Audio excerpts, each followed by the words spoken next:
짧은 말씀으로 은혜를 나누는 시간, 은혜의 단비. 매주 수요일은 세기로 부천교회 최선 목사님의 말씀과 함께합니다.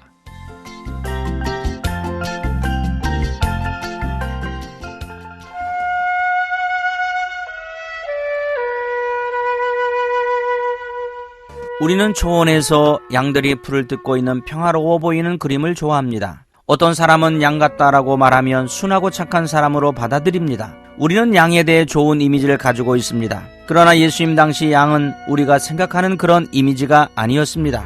양은 날카로운 이빨과 발톱이 없습니다. 흔해 빠진 풀도 없고 빨리 달릴 수도 없어서 들짐승에게 쉽게 잡혀 먹히기도 합니다. 시력이 좋지 않기 때문에 바로 앞에 것만 보며 다닙니다. 거기다 방향 감각도 없기 때문에 쉽게 구렁텅이에 빠지고 절벽에 떨어지기도 합니다. 우리가 상상하는 양은 하얗고 깨끗합니다. 그러나 직접 양을 보면 엉덩이 쪽 털에 여기저기 지저분한 것이 묻어 있습니다. 하얀 털이 깨끗할 것 같지만 실제로는 더럽습니다. 또 양은 고집불통이고 변화를 아주 싫어해서 그대로 내버려두면 도랑이 생길 정도로 같은 길만 갑니다. 한번 먹기 시작하면 풀을 한 곳에만 집중적으로 뜯어먹어서 그 주위를 완전히 못쓰게 만들고 지독하게 움직이기 싫어하기 때문에 쉽게 병이 듭니다. 소나 닭, 개는 주인이 없이도 어느 정도 살 능력이 있지만 양은 혼자서는 살 수 없는 짐승입니다.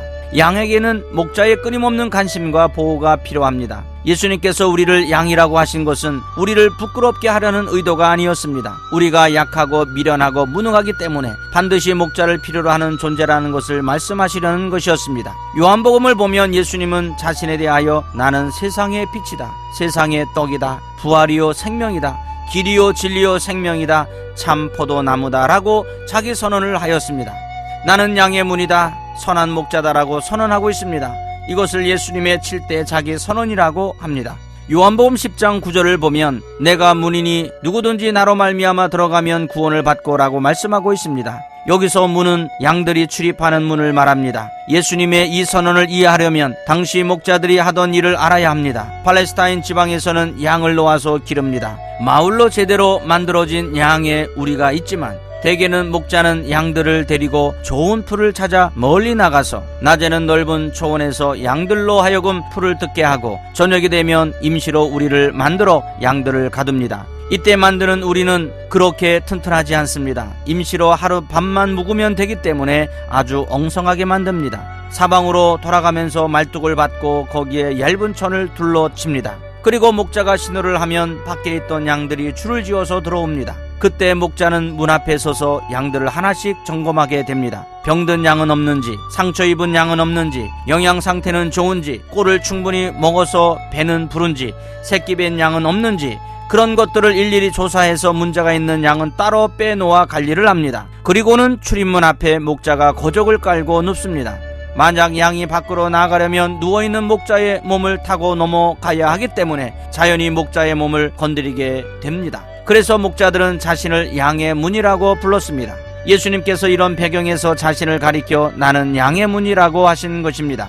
예수님께서 양의 문이라는 것은 예수님을 통해서만 하나님 아버지께 나아갈 수 있고 예수님을 통해서만 구원을 얻을 수 있다는 것입니다.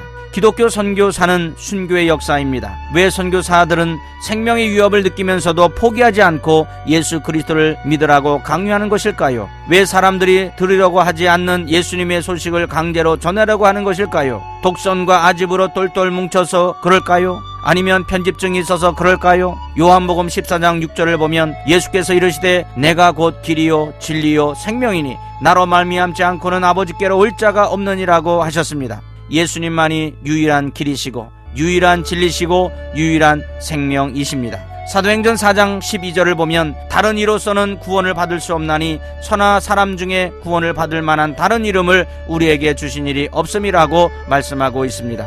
기독교에서 교회에서 오직 예수님만이 구원이라고 증거하는 것은 하나님께서 구원받을 만한 다른 이름을 주시지 않았기 때문입니다. 여기에 대한 확신이 서지 않았다면 아직 온전한 구원을 받았다고 할 수 없습니다. 우리 성도들은 구원의 유일성에 대한 확인이 있어야 합니다. 누가 뭐라고 해도 예수님만이 구원이라고 말할 수 있어야 합니다. 사랑하는 극동방송 가정 여러분, 저와 성도님들은 올바른 선택을 했습니다. 지혜로운 사람이 되었습니다. 빛 가운데 거하며 생명수를 마시고 생명의 떡을 먹으며 영생 복락을 누리게 되었습니다. 그러므로 이 세상에 그 누구도 부럽지 않습니다. 오직 예수님만이 유일한 구원이며 유일한 소망이며 영원한 하나님의 나라로 나아가는 길임을 믿고 오직 예수로 살아가는 방송 가족들이 되시기를 예수 그리스도의 이름으로 축복합니다.